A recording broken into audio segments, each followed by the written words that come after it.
There seems to be a little confusion with Rachel Ziegler and the 1937 classic Snow White and the Seven Dwarves. Now, I know many are upset with this line of thinking, but is she right about Snow White, the 1937 Snow White? Is it bad for Snow White to want to get married and find true love? Does that make her less of a woman because her dreams don't align with modern feminist values? The answer is quite simple.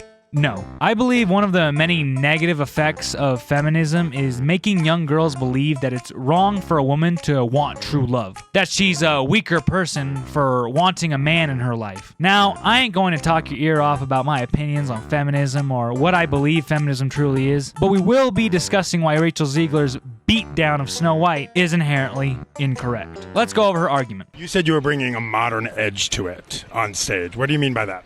I just mean that it's no longer 1937. So apparently it's not 1937, which is true. If you go to check what year it is in fact not 1937. But I think she means that it's not 1937 anymore, so Snow White is going to be more strong and independent. I doubt they'll include the scene where Snow White cleans the dwarf's house for them while they're at work. I bet when Rachel Ziegler saw this scene, the 2 times in her life, she interpreted it as the patriarchy being extremely oppressive and problematic to showing a princess like this. But in actuality, what this scene does is show us Snow White's tenderness as she mistook the dwarves for little orphan children and thought they didn't have a mother to look after them. But Rachel Ziegler did not say this directly, so I of course can't say this is a fact. The best character trait that Snow White has is her kindness, and not just any type of kindness. She has that Christ-like love. She genuinely loves everyone, especially those that pray for her downfall. But apparently for Rachel Ziegler,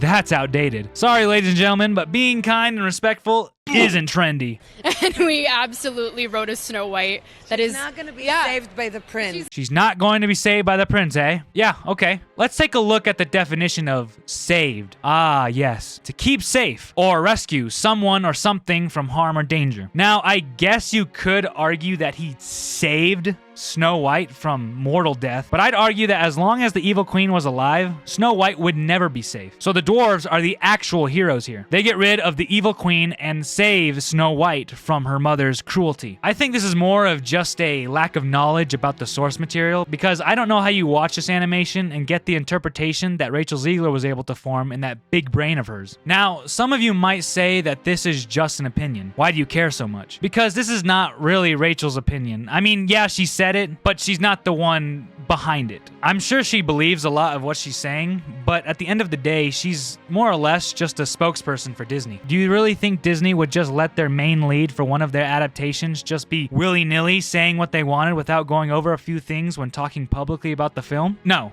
They wouldn't. So seeing Disney more or less say that they are bringing a modern edge to one of their classics should be concerning if you want to see faithful adaptations. And she's not going to be dreaming about true love. One of the biggest integral parts in Snow White's character is how she longs for true love and wants to get married to a man. And this again pushing us the idea that a woman wanting a husband is a bad thing. We live in some wicked times. It's an evil world we live in. The prince is first drawn to Snow White by the beauty of her singing voice. So it makes sense for her also to fall in love with the prince because of the crush she developed for him by the way he showed interest in her like a true alpha male. She's dreaming about becoming the leader she knows she can be, and the leader that her late father told her that she could be if she was fearless, fair, brave, and true. And so it's just a really incredible story for, I think, young people everywhere to see themselves in. If you've seen Snow White while wearing a pair of 2023 lenses, then you'll know that Snow White was never leader. Not every woman wants to be a leader, and not every woman wants to be the masculine role in everything. So it's quite disrespectful and sends an awful message to both genders that it's bad for women to be the nurturers and caretakers. 1937 Snow White was able to make the dwarves submit to her because she assumed those roles. She immediately gained their respect, so much so that they made Grumpy get washed because Snow White said so, which is kind of ironic that the one dwarf that was being misogynistic and spiteful is the one to get punished for it. She was literally able to make them sing and dance for her, so much so that they went after the queen for her, not because she was a good leader, but because she was beautiful, fair, and kind. I was scared of the original cartoon. I think I watched it once and then I never picked it up again. Like, I'm being so serious. I watched it once and then I went on the ride in Disney World, which was called Snow White's Scary Adventures.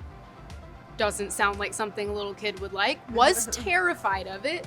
Never revisited Snow White again. So I watched it for the first time in probably 16, 17 years when I was doing this film. Disney themselves don't even care if their lead role likes the source material they're adapting from. Because if they did, they wouldn't have casted Rachel Ziegler to play Snow White. Which really just goes to show that Disney has no respect for the classics. Reality is that the cartoon was made 85 years ago, and therefore it's extremely dated when it comes to the ideas of women being in roles of power and what a woman is fit for in the world. And so when we came to reimagining the actual role of Snow White, it became about the fairest of them all, meaning who is the most just and who can become a fantastic leader.